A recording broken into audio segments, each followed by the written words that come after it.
Hello, everyone, and welcome to the Mature Applicant webinar today. My name is Thomas Redmond, and I am a member of the student recruitment team here at DkIT, and I'm delighted you've joined us today to talk more about the mature application process. Today we have a variety of speakers online, and we have our Access Officer, Eileen Lynch, who is online to talk to you about the nuts and bolts of the mature application process and hopefully answer any questions that you might have about the process to date. And we also have a variety of different students and recent graduates online to talk about their own experiences as mature applicants and mature students, and again give you the real authentic point of view from a student who's gone through the process like yourselves at the moment. And I suppose before we finish, we'll end with a lively Q&A where we'll bring together the entire group to talk about different areas from student life to the application process to teaching and learning, etc. Hopefully to give you a really good understanding of what you can expect as a student here at DkIT. So in order to start, let's hear directly from Eileen Lynch, our Access Officer, who's going to talk to you a little bit more in depth about the mature application process. Thanks, Tom. So yeah, what I'll try and cover in the next few minutes, I suppose, is to look at what are the advantages of the mature entry route, why use it, why go through the mature entry route, okay? How does that route work? It's very simple, but there are some key takeaways I want you to get from this presentation. And then we'll look at some frequently asked questions. The same sort of questions tend to come up year in, year out. Later in this webinar, you will hear from existing mature students and people who are due to graduate, having come in as mature students, okay? So they'll, I suppose, bring up a lot of issues that might be raising themselves for you now. But let's start at the beginning, okay?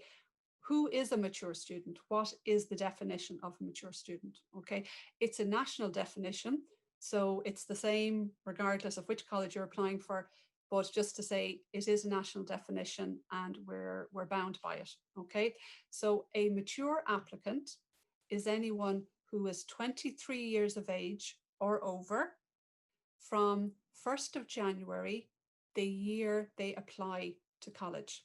Okay, so if you're applying for entry September 2021, you would need to be 23 years of age or older on the 1st of January 2021.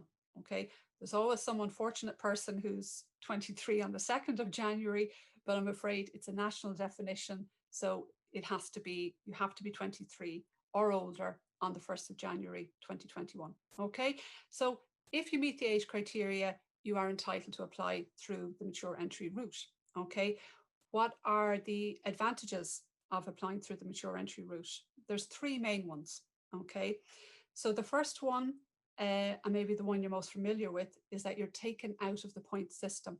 Okay, so if you look at our handbook or on the CAO or the sort of coverage there is in the newspapers around this time of year, you will see that different courses around the country have different points. Okay, so if we have a course that's, let's say, you need 400 points to get into it, that's referring to leaving cert points or points you got from a further education and training qualification, maybe your level 5. Okay, the mature entry route takes you out of the point system. Okay, so you may or may not have the 400 points, but there is an entry route through the mature route if you don't have the 400 points.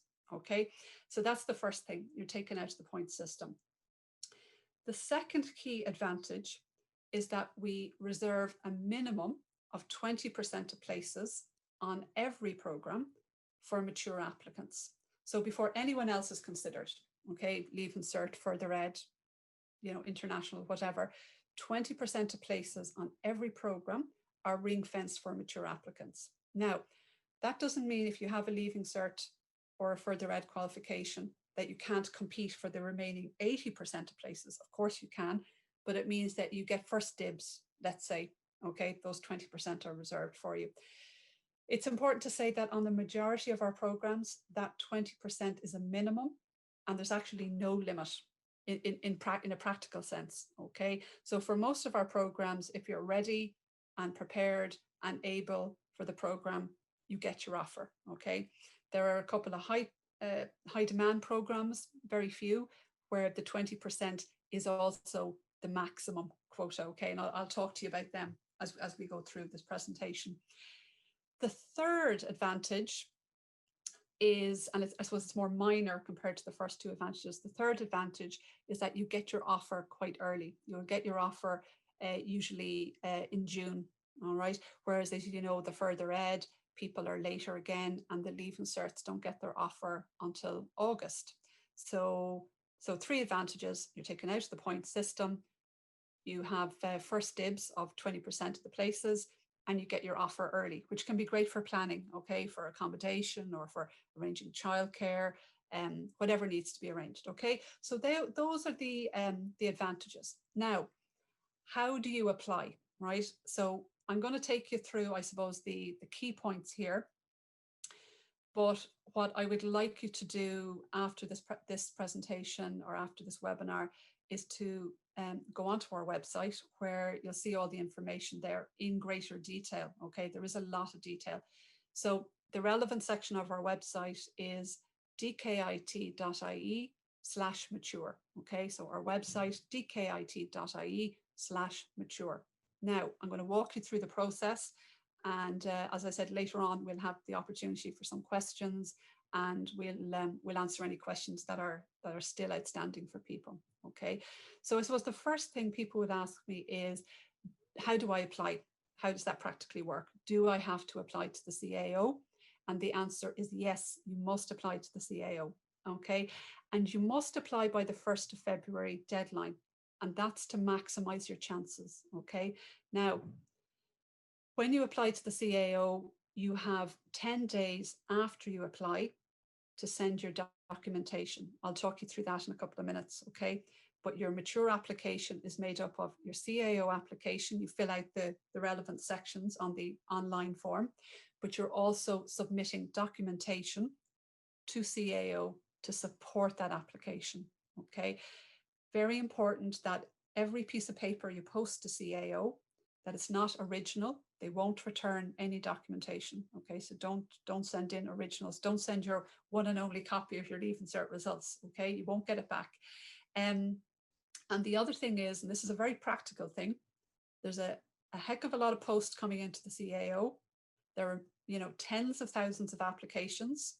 Someone opens the post bag, your bit of paper drops on the floor. The CAO offices are awash in documentation.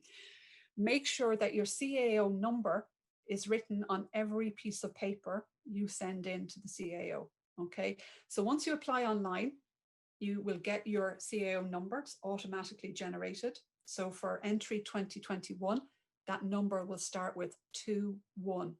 The first two numbers are always the year that you're planning to go into college. After that, that number is unique to you. It's like a PIN number.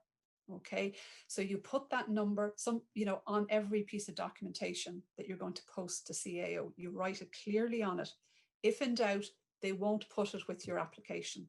Okay, and because of the numbers involved, you may consider yourself to have a very unusual name, but there's always the chance somebody will have a similar name or the identical name. The only thing that's unique in this process is your CAO number. Okay, so it's a very basic thing, but it's a way in which documentation can go astray, okay, or not be uploaded to your application. All right. So as you probably guessed, there's two parts, I suppose, two aspects here to your mature application. You apply to the CAO, but you need to, whether you have the points or not, particularly if you don't have the points for the program, you need to do two things. You need to demonstrate to staff who will be assessing your application.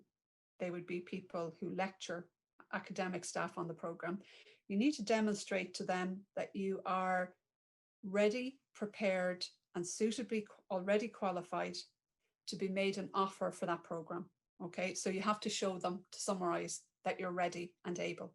Okay, the second thing you need to do is you need to demonstrate to them that you know what the program involves, what it's about, and the careers that it leads to, okay? Because on high demand programs, you can show that you're academically ready and qualified, but you mightn't get an offer if somebody else has demonstrated a greater knowledge of the program. Okay, so I suppose a very common query I would get throughout the process from people is when they're thinking about their documentation, they'll ring me or they'll email me and they'll say, should I send in this, or is this relevant, or what do you think? So what I'm going to say is, it is your own personal decision, okay? But there are two things you need to keep at the forefront of your mind, okay? The first is, how does it demonstrate? Is this helping my case? Is this helping someone say yes? Is this documentation showing that I'm ready for this program that I've applied for? And the second one is, am I demonstrating that I understand what the program is about? Okay, and that, keep those two things in the front of your mind, and that will help you keep it relevant. Okay. Now, before I get into more on the documentation, I'm just going to say I've made it clear that you need to apply to the CAO. I've talked about how 20% of places are reserved for matures. Those 20%, the first people who will be considered are those who have applied to the CAO by the 1st of February. If we haven't filled the quota of 20% of places, academic staff may agree to consider late applicants to the CAO. And late applicants are anyone who applies after the 1st of February and by the 1st of May.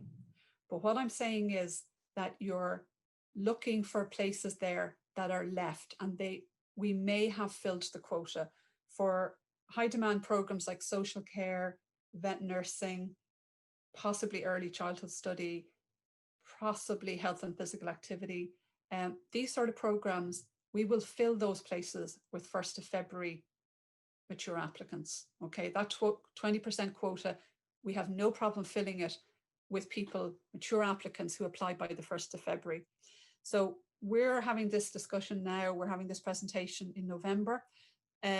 You've plenty of time, get your application in by the 1st of February. There's no guarantees that you'll be assessed after that, okay?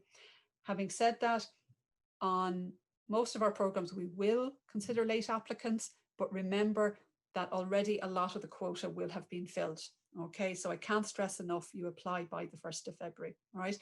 Now, what happens? You apply online to the CAO, and that will bounce back a CAO number, starts with the digits 21. Okay, now you have your CAO number. Now you are free to send in documentation by post to the CAO. Okay, their offices are in Galway, and all that information is on the CAO website. Okay, what documentation are you going to send in? You're going to send in whatever helps academic staff say yes to you. Okay, we want mature applicants. That's why we reserve a minimum of 20% of places. Academic staff want to say yes. So your job is to make it as easy as possible for them to say yes. Okay. So what you're going to do, best way to think about it, is break your documentation down into categories. Okay. So the most relevant thing, I suppose, is what is your education to date? Okay. Have you done the Leaving Cert or not? Have you done a further ed course? Have you done relevant, let's say, accounting exams? Have you done relevant sports qualifications, coaching qualifications? You know, again, it depends on what course you're applying for, okay? If you're applying for accounting and finance, the fact that you're registered as a coach with the FAI is completely irrelevant. Okay, but if you're applying for health and physical activity, it's very relevant. Okay, try to keep stuff as current and as updated as possible. We're not really interested in your junior cert, or depending on your age, your intercert results. Okay, so keep it relatively up to date, keep it current. That's your education background. Okay, also relevant skills, so that could be training certificates and CPD certs that you might have done with your previous employers, all of that. The next one, and this is where mature applicants come into their own, is your employment history, okay, and how that is relevant to the program that you want to study at DkIT. All right, so again, it's about what's relevant. Now, I'm going to qualify that. It's better that academic staff know what you've done as opposed to leaving gaps because you feel something isn't relevant. So certainly talk about what you have done in recent years in terms of employment. If it's relevant to the program you've applied for, you should expand out on that, okay? If it's not very relevant, don't expand on it. But at least by having worked in sort of, very often in responsible areas, you're showing that you can be, I suppose, you're reliable, you're hardworking, you've got time management skills. So the sort of soft skills that you're showing, but again, keep it relevant. Now, I think that's about it, Tom. I don't know. Great. Thanks very much, Eileen. That was really useful. And we'll come back to you later during the Q&A session. So now we're going to hear directly from our students. And we have 4 students here to speak to you directly about their experience, all from different stages and different program areas across DkIT. So hopefully it'll give you a really broad insight as to the different experiences that students have, both as applicants and as students at the college. So we're going to start off with our first student, Rob Stewart, who's from Dundalk and is a 4th year computing student at DkIT. So my experience as a mature student in the DkIT,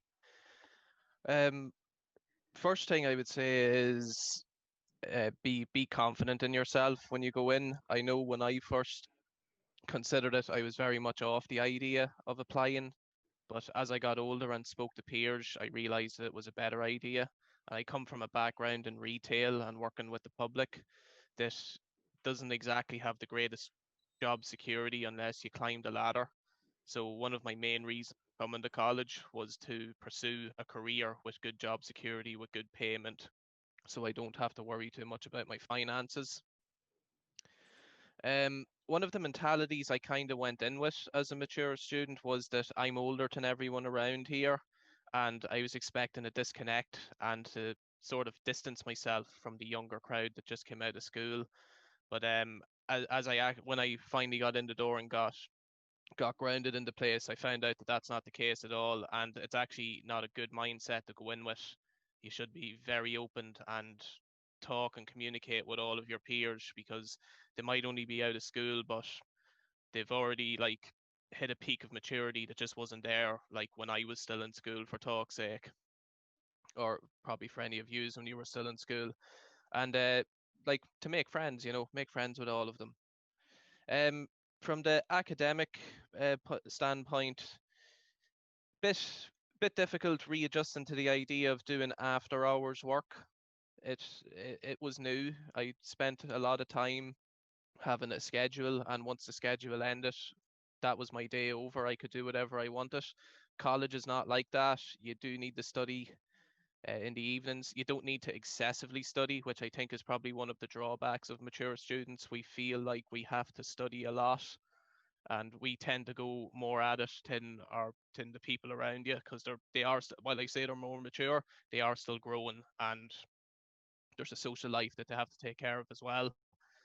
Try and keep a handle on that, especially as you go through the years. Make sure you do study, but don't overcook it. I've overcooked myself before, and I don't recommend it. It gets very overbearing, and you only end up doing worse work than you do if you actually did take the evening off or take the one day off on the weekend. And as for where I am now, my ambitions are, well, it's sort of changed. There's a current climate on right now with revolving around COVID, so I'm not sure where I'm going in the future or where I'm going with my job. I have ideas, I have ambitions, I've got connections, I've met with people in Microsoft, I've met with people in Google and Amazon. I've also networked locally with people who are interested in me. Prometric is a company that is in Dundalk at the moment. That it's good that we have established a connection in there. But it's difficult to know at the moment where I'm going to go in the future. But That's great. Next, we're going to hear from Margaret Lindham, who is a 2nd year accounting and finance student from County Monaghan. So Margaret, if you wouldn't mind, I'm just going to get you to talk a little bit more about your experience. Okay, thanks, Thomas. Yes, I'm a second year in accounting and finance. I came to it a bit late in life. I came to it through my local education training board.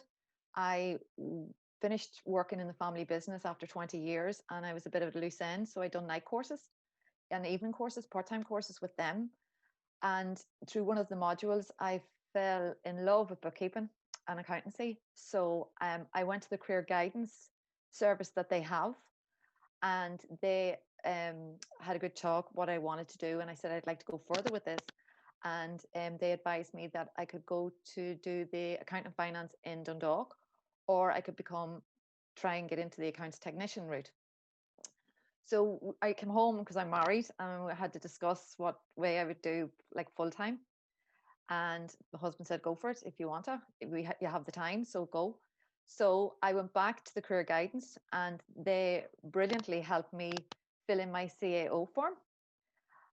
Because I hadn't filled one in over 30 years. And then one of the other, that was Eileen OCallaghan, was the career guidance officer there. And then Marie Clerkin was a information officer, and she helped me fill in my Susie application. So I was successful in both. I got my place and I got my Susie, which was a great help. So I would advise anybody, do use your Added Education Guidance and Information Service. They are very, very good. And, because when you feel that you have a form to fill in, it can get very daunting, especially I found it daunting filling in a CEO because I didn't know how much it had changed. It was over 30 years since I had filled one in. So that was a bit nerve-wracking. So I got accepted. Bits of advice that I would give people coming in: prior to the commencement of your course, the college do run tutorials, which I find brilliant. They do tutorials in referencing, mathematics. I thought they were very, very good. And I tell you what else they do. Apart from giving you kind of like an introduction into the college and maybe some of the lectures, you also make contact with other mature students. Like I met, and chances are one of those would be in your class come September, which is great. I did initially in the tutorials meet one of my classmates who I'm still friends with. I also met a mature student in the business course, which we go on holidays now together. So you do. So you're not walking in, as you should say, blind. And as Rob said earlier, do have confidence in yourself. You can do it. It is possible. For me in married life, doing this, we don't have kids now, but you just have to be better at planning stuff, like pre-cook loads of food and freeze it is a great help. It also helps that my husband's a lorry driver, so he's away during the week, so it's kind of good that way. And get a diary. That is another great hint. Write down any homework that you have to do after a class, after a lecture, and then you can fall back at it. And when they do tell you when the test is coming up or anything like that, put it in your diary, and then you have a record of everything in the one place, and you have to be scrambling around, when was this doing, and when was this for due, and when was this assignment due, or whatever.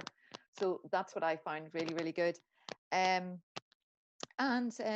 What would I have prepared if I had known beforehand? Nothing really. The college does offer great support systems. There's great support systems, and like they're constantly running tutorials throughout the year. So if you do feel like you're lagging behind on stuff, there is help. It's really having the confidence to ask for that help. That's very, very important. And, and they love when you ask a question or when you ask for help, because, that's what they're there for, and they love to help you out. So that's one piece of advice I give as well.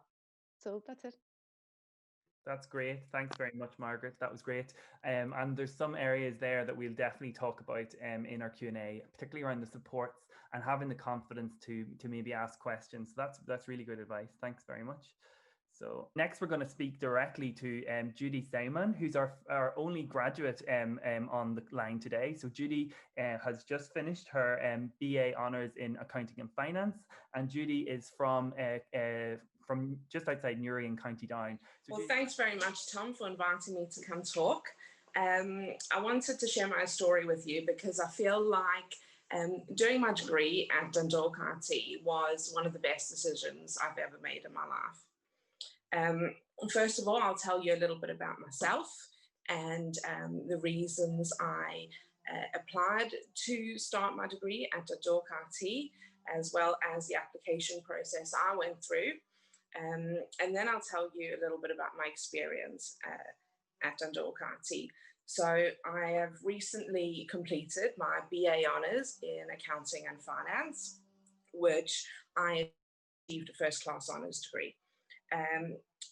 So I'm originally from South Africa, and as Tom said, I live in the north of Ireland. I've always wanted to do a degree, but with working, I never felt like it was something I could afford and something I had the time for. So what I did was, while I was working, I started an Open University degree and completed some modules with the Open University. But it was very slow.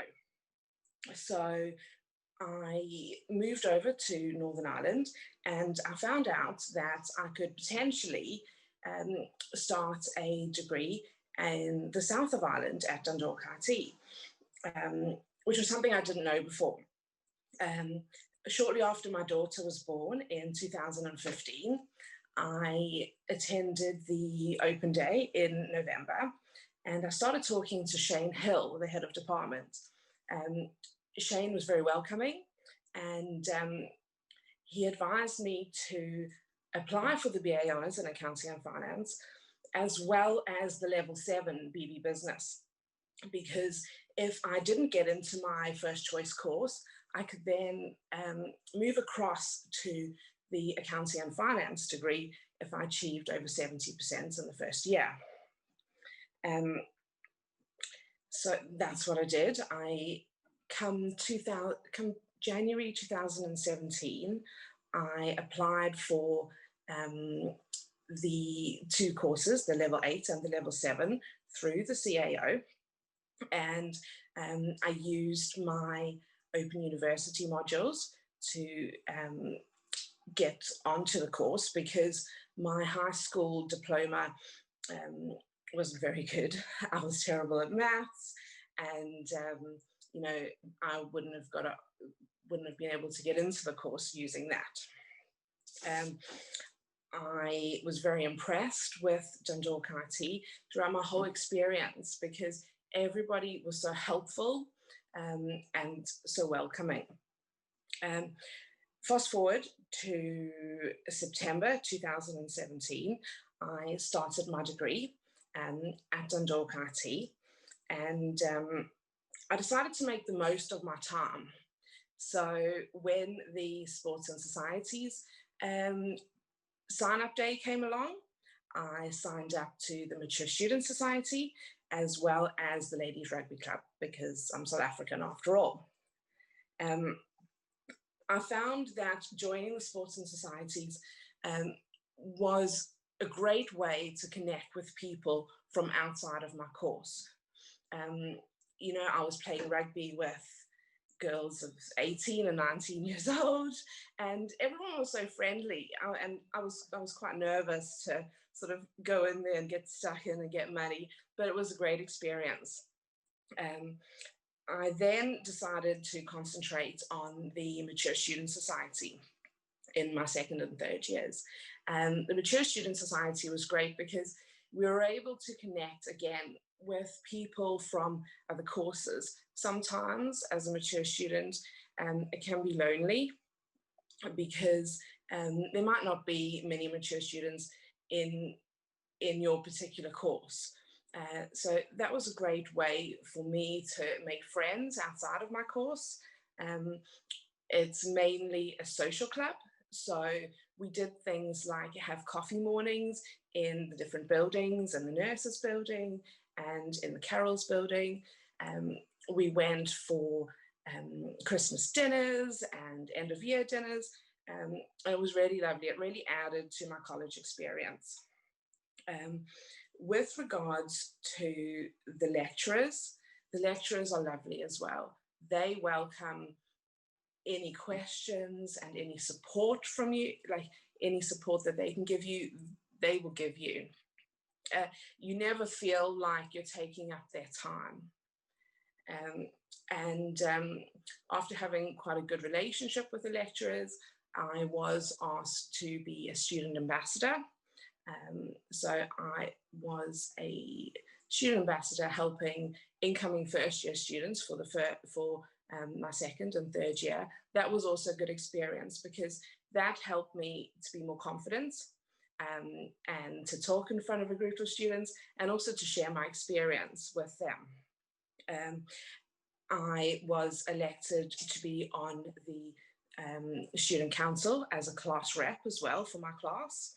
And now I am currently in the, now currently sits on the finance committee for the DkIT student union, which is a great experience. And I'm sure it will sort of help me in my career. A couple of tips that I've got for you is don't let your fears hold you back. I remember sitting in the induction, my first induction day, where all the lecturers come in and chat to you about your subjects. And I didn't realize that we actually had to do maths, proper algebraic equations and things. And I thought, oh my goodness, I'm terrible at this. But the support I got from the lecturer was amazing. And I actually managed to pass it really well. So, you know, I had 20 odd years of thinking, I'm no good at something. And then I found, yes, I could actually do it. Ask questions in the class. You know, you'll probably find that if you're the only one asking a question, there'll be other students wanting to ask the question, and no question is too stupid to ask. Sit in the front. What we find is the students that sit in the front are the students that get the good grades. So if you want the good grades, sit in the front. Enjoy your degree. Your degree it's only 3 years, 3 years of your life, but do your best and go out and meet people. Don't be scared to go up to somebody and introduce yourself. It can be scary, but do it because you might find a friend for life. And another thing is a lot of mature students have to juggle their family life with their degree. And what I found best was working 9 to 5. So if my classes finish at 3, I would try and work from 3 o'clock till 5 o'clock, which gave me more time in the evenings to actually, you know, do the housework and read my daughter a bedtime story, for example. The degree is hard, college is hard, but it's worth it. And there's a lot of support for you out there. So don't be scared to make the jump. Okay, great. So thanks very much. That's all from our students. And I'm sure you'll agree, there's lots of fantastic stories there. And we're going to talk about some of those areas in our Q&A session. Margaret has to drop out now. So we're going to say thank you very much for taking part. And hopefully we'll have you take part in other activities later in the year. Thanks a million, Margaret. So just during this session, we're going to take our questions in thematic areas. So the first area that we're going to focus on in terms of our Q&A is the application process. And I'm sure there's plenty of questions that we get on this every year. And we're going to touch on some of those that commonly come up as key questions. The first of which is a really important one, is and this is one for Eileen, do students have to apply via CAO? Thanks, Tom. And that's an emphatic yes. Okay. Everybody must apply through the CAO, mature, not mature. Okay. And as we said earlier in the presentation, ideally, you need to have your application in by the 1st of February deadline. Okay. There's a financial incentive to get your application made. I think it's by the 20th of January. All those details are on the CAO website. But yes, must apply to the CAO. And as we mentioned earlier, you must send your documentation to the CAO. Okay, that's sometimes something that people miss. They apply to the CAO, but then they start sending evidence documentation to the physical campus, okay? So everything to CAO. We will take late applicants, as we said, but where the places are available, but the 1st of February CAO is your key point here, okay? Perfect. And big question I know we always get is around the CAO. Just from the student graduate perspective, how did you find that process of applying to CAO? Margaret mentioned in her piece that she was able to reach out and get some help. Did others find that process difficult, or is there any hints and tips around that, completing the CAO that you might think others would find useful? So Rob or Judy, either. I've like, it's a long time ago now, so my memory on it's a bit cagey, but like, it's step by step. Follow the process and do what you have to do.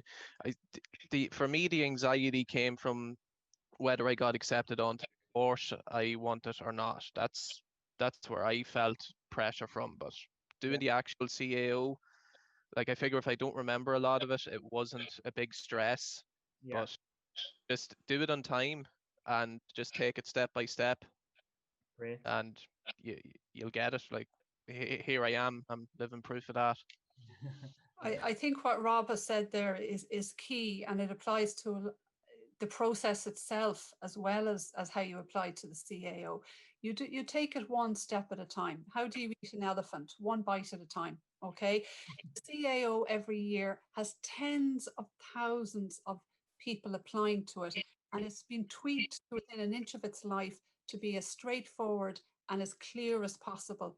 So I know maybe if it's your first time, or there's a big gap between when you last applied to the CAO, that might initially seem to be a bit daunting, but it's a very straightforward process, okay? And as Rob said, one step at a time, break everything down into little chunks, okay? I found that the process was quite easy and simple to go through. But one thing that I did do was I started it early enough to be able to write my personal statement and not rush through that, because I found that I edited it a few times. I was quite nervous about not, because I applied via the mature student route. I felt my personal statement was quite important. So I made sure I applied in time and I had time to write that the way I wanted to. Great. And another, I think that's a very, sorry, Tom, I think that's a very important point that Judy has made. It can make the difference on some programs between getting an offer or not. And I'm not sure often that people, when they're applying, are aware of that. It's the personal statement is something that needs time, consideration, and reflection. Okay, so it's very important. Great. Well, that's a good point. Another area, obviously, today we might have potential applicants applying from Northern Ireland. So Judy, you've come through that process, but I suppose this is a question for both Judy and Eileen. Is there anything different that Northern Ireland applicants need to be aware of when completing their application? Judy, do you want to take this first and I'll come in? Not that I know of. It was 4 or 5 years ago, but I remember it being very simple. My offer letter was posted to my address. It was nothing, there was no sort of hurdles because I lived in the north. No, I remember the process being the same as the students in the south. Sure. Eileen? Yeah, no, there wouldn't be any issues here. Obviously, we're familiar with all the qualifications and the different levels of qualifications from Northern Ireland, from the UK system. So that's not an issue. The key points here are that whatever, claims you're making about your qualifications, and that you're giving a very, very important detail, as much detail on those qualifications as possible, but also you're providing evidence. And I would have spoken about that earlier. Evidence is key, all right, to have a fair and transparent system. So it's no different to anyone else. Whatever you're saying, be able to back it up. And Judy obviously did that. Perfect. And I suppose, for example, students or applicants that may be applying from outside of the Republic or Northern Ireland, if their qualifications are from other countries, what is the process there? One of the key issues here, Tom, is the documentation, is your qualification, whatever you're sending us as evidence, is that in the English language or not? Okay. You cannot, and we do not expect staff, academic staff, to find their own translator, okay, for your documentation. If your documentation, so let's talk about, let's say you have the equivalent of a Leaving Cert exam, okay? If that piece of paper is a French baccalaureate, or it's from a non-English language document, the onus is on you as an applicant to, as part of your application, provide us with a copy of the original documentation, so in the language of origin, okay, but also with a certified translation of that document, okay? Not your translation, I'm afraid, but it has to be translated by, I suppose, an official registered professional translator who certifies it as being an accurate translation of the original, okay? That's straightforward. And like everything here, in this process, that's common sense, okay? Right. And then another big question, just when you're going through that application process, is financing. And Margaret mentioned it in her piece. She mentioned Susie. Eileen, can you talk about the process that applicants need to go through in order to apply for funding, and maybe talk about what funding is out there in terms of supports from applicants? Yeah, sure. I suppose the whole Susie process is quite detailed, so I think I'll just give you an overview of it, because there's sort of two broad camps that people fall into, okay, if you're eligible for Susie.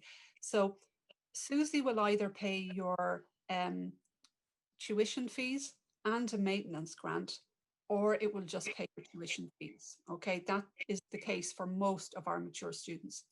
So let's assume under the income that you're eligible for Susie, but you're in receipt of a means-tested social welfare payment before you start your course, okay?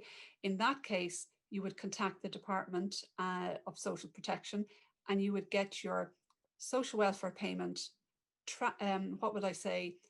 transformed into the Back to Education allowance, okay? So provided you meet the qualifying period, that you're in receipt of that social welfare payment, okay, you can keep that payment when you come into third level, but you have to have that payment transferred to a Back to Education allowance, okay? So the sort of means tested payments are the straightforward ones, like maybe one parent family disability allowance, job seekers allowance.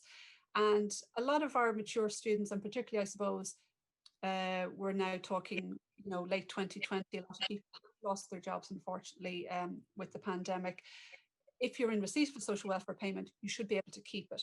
You're not going to get the maintenance part of Susie on top of that. Susie will pay your fees if you haven't been to third level before, or if you've been out of third level for more than 5 years.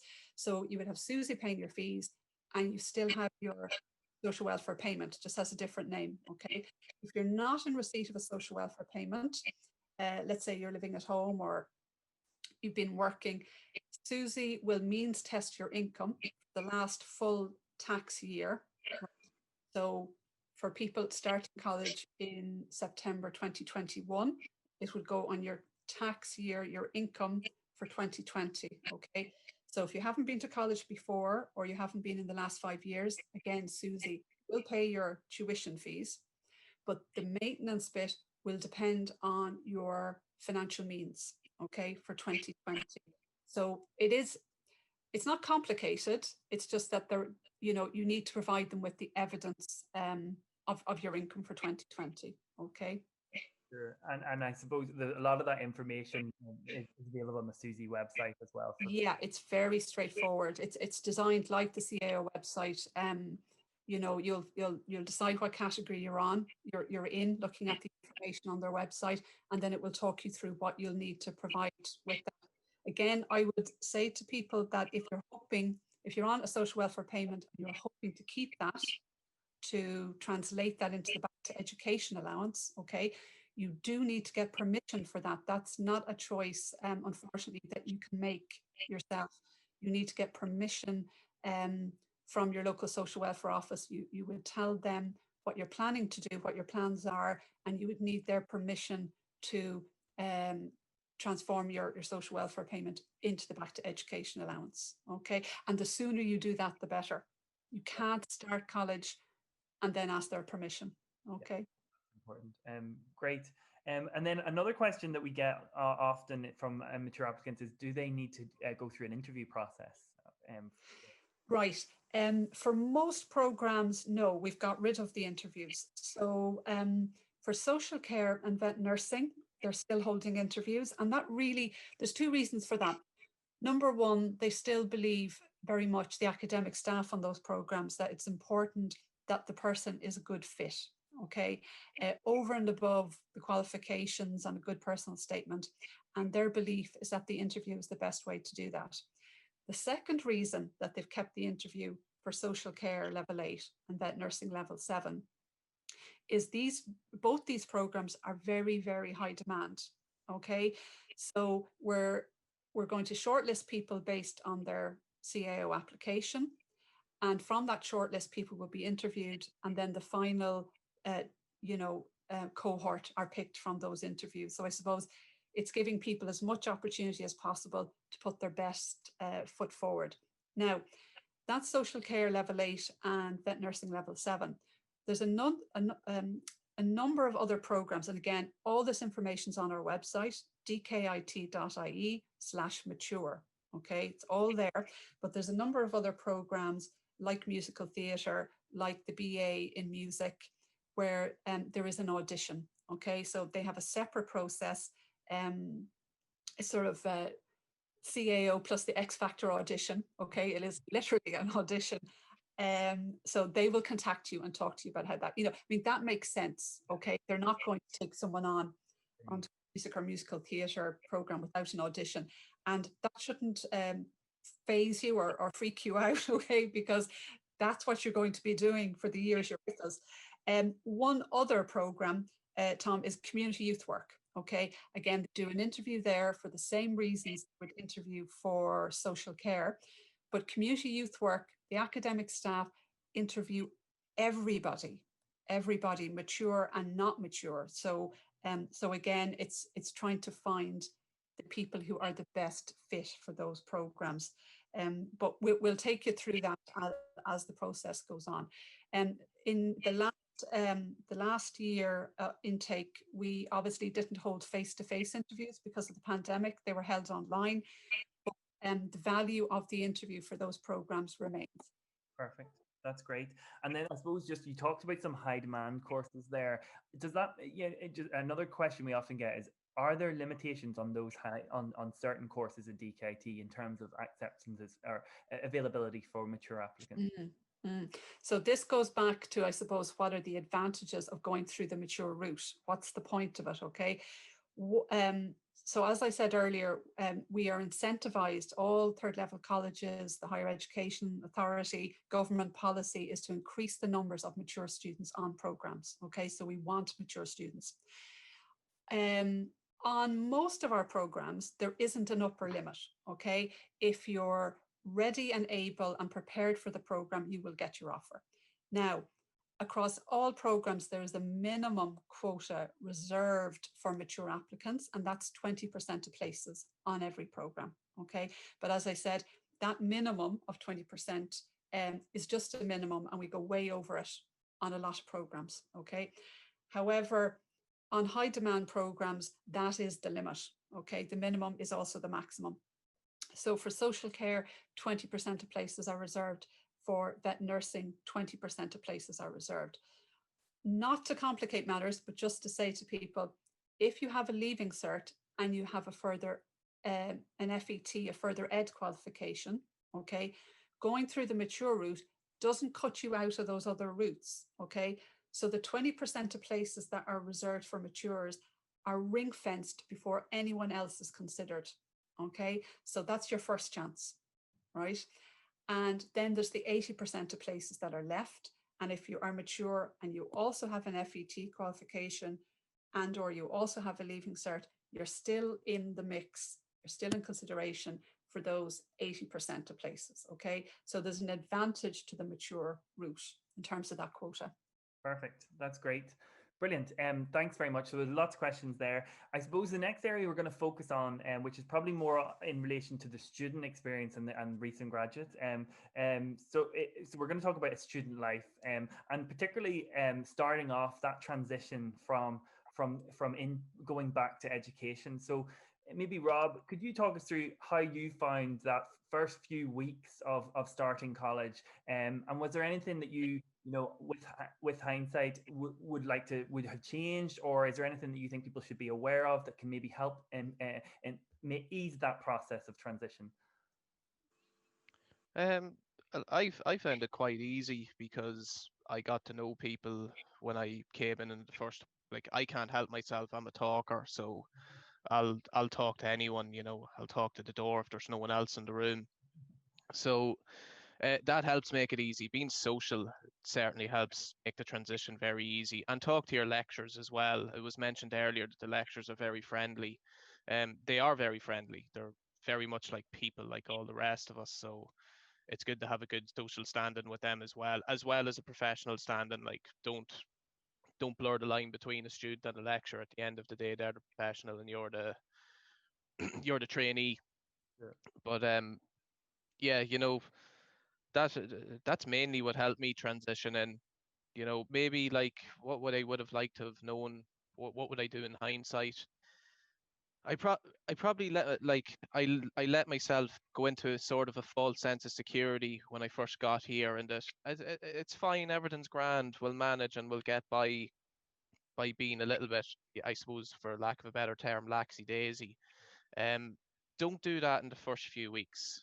Get get in, get knuckling down, get your pen and paper out, take your notes, and do your little bit of revision and do your bit of study. Yeah. Out the gate, you'll make life a lot easier for yourself if you're organized, instead of having to try and catch up on yourself, as it were. I know it's easy to say now from hindsight. Like, when you're first doing it, it's a completely different story. But that's probably No, that's best advice I can give. That's great. Thanks, Rob. And Judy, I know you mentioned in your section about getting involved in student life through sport clubs and societies. Could you talk about that process? How do people do that if they're coming in campus? How do they know what's there? I think you mentioned sign up day and things. Yeah. So I think the second or third week of college, I think it's the third week of September, and the end of September, beginning of October anyway, the Sports and Societies Department put on a sign-up day where all the sports and societies, sports clubs and societies go into the main hall and set up stands, and there's freebies on display. There's chocolates and sweets and bits and pieces, and you can walk around and you can chat to people that are already in the sports clubs. You can chat to the coaches, and you can chat to people in the societies as well. And what you do is you give your details, you give your name, your student number and your contact details, and they then take these and put them on a database and then contact you with the training days for rugby, for example, or they'll send, or the Mature Student Society will send out details of their plans for the coming year as well. Yeah, perfect. Great. And I suppose just another thing that people often mention, if you know, any fears that they have joining DkIT, is will they make friends? And I suppose from a mature student perspective, is you know, coming in, are you going to feel very different if you're mature versus a school leaver? Can either of you speak about that experience and how maybe you gravitate or navigate your way through that that process, and maybe get to know both people of all backgrounds? Rob, could you talk us through how that worked for you, and then we'll maybe go to Judy. How did that work for me? Gift of the gab. Gift of the gab. Well, that was Yeah. Yeah, like, yeah, it really is that. You talk to them and you like you get along with everyone, people that are younger than you. But no, like, you know, know when to step back at the same time. Like I know, like being older, like hearing about them going out on rag week and all that when they should be studying and all that, it was triggering me. Like I was like, no, there's like you should be doing your work and all that, but it's not really your place. You know, they're adults at the end of the day. Like let them make that decision and let them learn from it, or if they have a plan, let them try and run with it and do whatever. Don't be a parent, I suppose. Yeah. And you know, have fun as well. Like, you know, I found like talking to them, you actually get asked and invited to all these things a lot, but I didn't go because I'm too old. Well, I feel I'm too old. Great. But yeah, like that's it. And also, like, I just point out as well that me and Judy actually know each other from the Mature Students we do. Society, just Well, to help with the transition part. that shows that there is, I suppose that's another question. Is there a community, or is there a fora for people to get to know each other from a mature background, for example? So obviously, yeah, maybe Judy, you could talk about that and how, yeah, that's interesting that you guys know each other. It is interesting, but what I feel that Rob and I have in common is we both want to make the most student experience. Yeah. So even though I was in accounting and finance in the South building, Rob was in the Carroll's building doing computing, we both want to say yes to whatever we can do, if that makes sense. And what I said earlier is you decide on your college experience. Yeah. So if you're going to say, no, I can't do that, I'm too scared to go and have coffee with somebody I don't know, when the mature students have a coffee morning, you're not going to make the most of your experience and you're not going to meet people.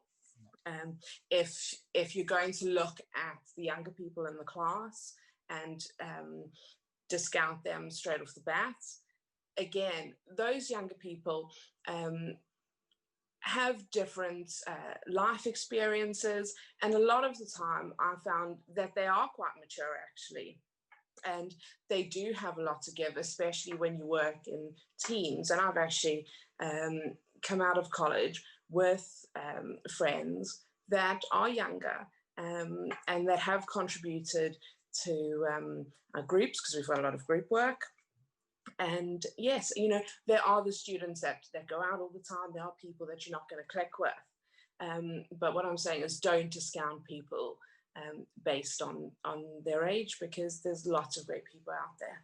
Yeah, I think that's a really good point. It's about having an open mentality. And I suppose that's something that we always talk to whatever students we're speaking to. It's always about, you know, getting involved is about having that attitude that you're going to get involved. It doesn't always naturally happen. You have to, you know, be open to it and also look to make your own opportunities in relation to getting to know people. So that's really great. Then just in terms of teaching and learning then, so this is another area people have you know, have fears that, you know, is it going to be extremely intense, and how am I going to manage that? I suppose if you're a school leaver, you're coming from already an intense study environment, but if you've had some time out in the workplace or in life experience, how is that? What's that like going back into that mode of study? And maybe if you have any hints or tips for applicants that are going to go through that process soon, that would be really helpful. So maybe Judy, if I could get you to take that one, and Rob could follow. Yeah. So what I found is I had always worked full time. So I was used to going in at 9 o'clock, working, having my lunch breaks, going back to work, finishing at 5 or 5:30, whatever it was. And when I first went into college, I still had that mentality. And it was quite strange, because I felt like I had a lot of time to get from one class to another, because the class might finish at 5 to the hour, and the lecturer might only be there at 5 or 10 past the hour, because they also have to get from one, maybe sometimes from one side of the campus to the other. Yeah. So that was a little bit disconcerting. I was like, is it a bit of a holiday? What is it? Because I was used to go all the time. Yeah. but obviously I got used to that quite quickly. You know, every sort of hour you could go and have a coffee, or you could go and have a chat. That was quite strange. The transition of working in the evenings, as Rob said, that was quite difficult. What I did is, as I said before, is I tried to work the core work hours. And when I put my daughter to bed, I tried to work, you know, if I had an exam coming up or a class test coming up, I tried to work from sort of 9 to 11 in the evenings as well. So I had 3 years of no TV, no chillax in the evenings, get a bit of housework done, get the child to bed, and then back to the books if needs be. Yeah. Well, I mean, that's the important thing, is the commitment element that people need to probably be aware of, that it is a huge commitment as well. Rob, have you got any thoughts on that process that you already touched upon it, the transition to back into full-time study? Time management. Yes, and it's a great skill. Manage your time and get good at it as early as you can. Be to the hour. It's overhead. You're putting a lot of overhead work in your own life, but start doing it, and it makes the process a lot easier. That's something I wish I brought with me in from the beginning and practiced hard and was good at it before I went into second year. Because even now in fourth year, my time management's still all over the place. Like, I'm very self-aware of it, and it does lead to midnight oil burning, which I could avoid if I just managed around the clock better. Maybe I know I'm at home on a laptop, so I get distracted easy. I might see a dog running outside and I have to go and see what's going on. But yeah, it all comes down to time management. Manage your time, especially as well for those people that have different home lives. Like, it's easy for me. I get to come home. My biggest worry is cooking dinner and doing the shopping. Yeah. No, well, I think time management's an important skill for everyone, I suppose. So that's great. The last question I just have on student experience, and then we'll finish with careers. Was some of the constant feedback we always get back from students is that, you know, DkIT, what makes DkIT different and great is that whole personal level of education, so that you're in smaller class sizes, you get to know your lecturer. Could maybe, Judy, you talk a little bit more about that, and is that your experience, and if so, why was that useful for you, as you know, as somebody coming in new to full time after a number of years out? Yeah, well, as I said, Tom, the first time I walked into DkIT was at the November Open Day in 2015. And the feel I got from the campus, the feel I got from the people that I'd spoke to was so warm and welcoming. And at that stage, I didn't actually realize that DkIT was smaller than other colleges. I didn't really know about the academic situation in the Republic of Ireland. Yeah. So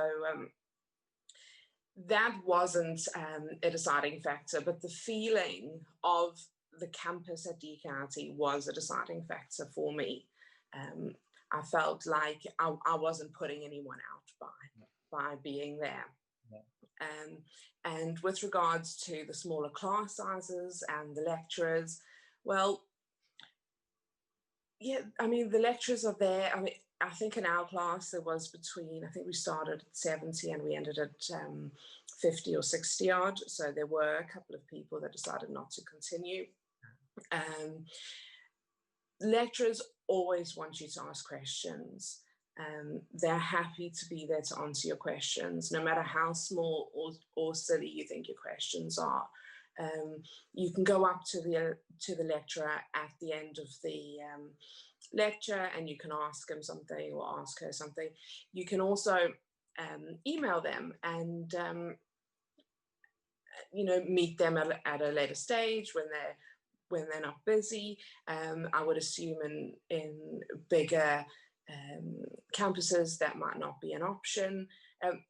My whole experience through the lecturers, the heads of departments, the staff in the business studies office, everyone is so happy to help you. There's such a community going on at DkIT. Everybody greets you in the hallway, no matter what level they're on. You don't feel like you're lower than anybody else, even though they're lecturers, even though you do need to maintain a professional relationship, as Rob said. You do very much feel valued at DkIT, and that's me talking from the heart. I'm not just saying that. Great. Well, that's great to hear. Rob, would that be your experience? Yeah, we are spoiled when it comes to that experience, and I think a lot do actually take it for granted.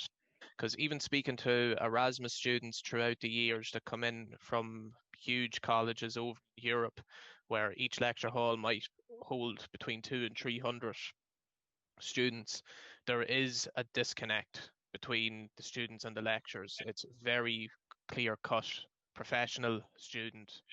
That's that. If you want to talk to these people, like, they would be nice and friendly, of course, but if you want to talk to them, it's an email, it's a booked in slot in a time, it's 2 weeks down the line, because they're flat out with that very same thing, students wanting to talk to them. There's no knocking on the door, as it were, and a quick question here about a problem that you have and getting it solved there and then. It's a great thing that stands in college. Brilliant, great, perfect. Well, that's that question. The last one question I wanted to ask, and this is really, I suppose, it feeds into your motivations for going back to education, but obviously it's the next phase. So it's really, what are your hopes for the future now, and what do you think DkIT has done to help prepare you for that next step? You don't have to go into specifics, but I suppose just, in general, what are you hoping to do now in the future? Obviously, Judy, you've just graduated, so probably, or you're just about to graduate, so it's probably very fresh in your mind, very current for you. What are you hoping for the future? Well, Tom, I've come out of my degree with professional accounting exemptions. Yeah. So I've come out with 9 out of 13 ACCA exemptions and CAP 1 exemptions as well. So I can choose which accounting body to go through. My plan is to take up the ACCA because I don't want to sit at my age. I want to sit extra exams if I don't need to. Sure, yeah. I am currently looking for a job, but with the current situation, I'm finding it difficult because with my family situation, I'm a lone parent. I have to, my work has to revolve around my childcare, so I can't go into Belfast, I can't go into Dublin, it's too far away. So I'm currently looking for a position closer to home, which I'm sure I'll get in the near future. But at the moment, I'm just happy to be at home and spend time with my child because it's probably not going to last very long. Well, your well-deserved break, I'm sure is what's needed after 3 years of intense study. And I suppose what you're saying there, the professional exemptions, that's a great asset of that course. And I suppose your experience at DkIT, that it is very sort of connected with the profession that you want to go into, and I suppose that's hopefully going to stand to you in the future. Rob, you had mentioned in your introduction that obviously career was a real driver for you in terms of choosing to go back to education and to progress. How are you feeling now, I suppose, in your 4th year? What are you hoping for the future, and maybe how do you think DkIT is preparing you or has prepared you for entering the workplace? I think they've prepared me greatly, especially with work experience. Like, doing a stint of work experience for a semester was beyond helpful. Like, you get to actually, like, put yourself out there and bring your skills to the plate, and you also get to learn new skills. One thing in computing is everything you learn from 1st to 4th year you might not use in the real world. And when I went to my job, all of the technologies and softwares were nothing I had ever worked with before. But in saying that, the principles are all the same. So, you know, that's not to say you don't need to go through the college system. You need to go through the college system. But yeah, it's prepared me for the unexpected pretty much, and it's given me a good head for computing, for programming, for solving problems, for breaking them down, for maths. There's a lot of mathematics and programming, and yeah, like I feel I'm ready. I'm still going through my 4th year, but I'm ready to get out there and get into the real world. I have no idea where I'm going to go. Obviously, current circumstances considered, but I'll cross that bridge when we come to it, as the saying goes. And I think that's the importance of, I suppose, investing in your higher education, is that irrespective of the market circumstances, which can fluctuate from year to year, you always have those qualifications, and they are going to stand to you for the future. For and I suppose that's the real value of on top of the social and all of the life experience that comes with going back to education. It really is getting those qualifications and the confidence then to really drive forward in your career afterwards, I suppose. Absolutely. Yeah. Sorry, I was just going to say that going into college, I didn't think that I could do it. I wasn't very confident, and I've come out with a first class honours degree. So, like, if I can do it, anyone can do it.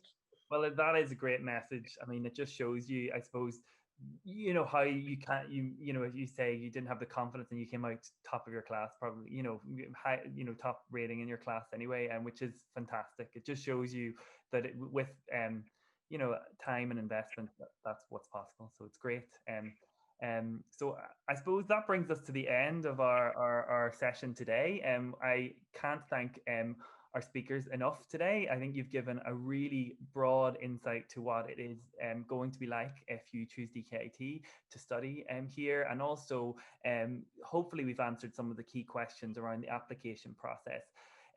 For anyone who wants to find out more information, you can visit our website, dkit.ie/mature, for all the information on the mature application process. And I'd encourage you all to attend our upcoming digital open days and webinars. And you can find out more information there on our website, dkit.ie/open days. And we have lots coming up over the coming months to coincide with the CAO process. So definitely encourage you to tune in. So just want to say a huge thank you to our speakers today, and we'll see you all soon.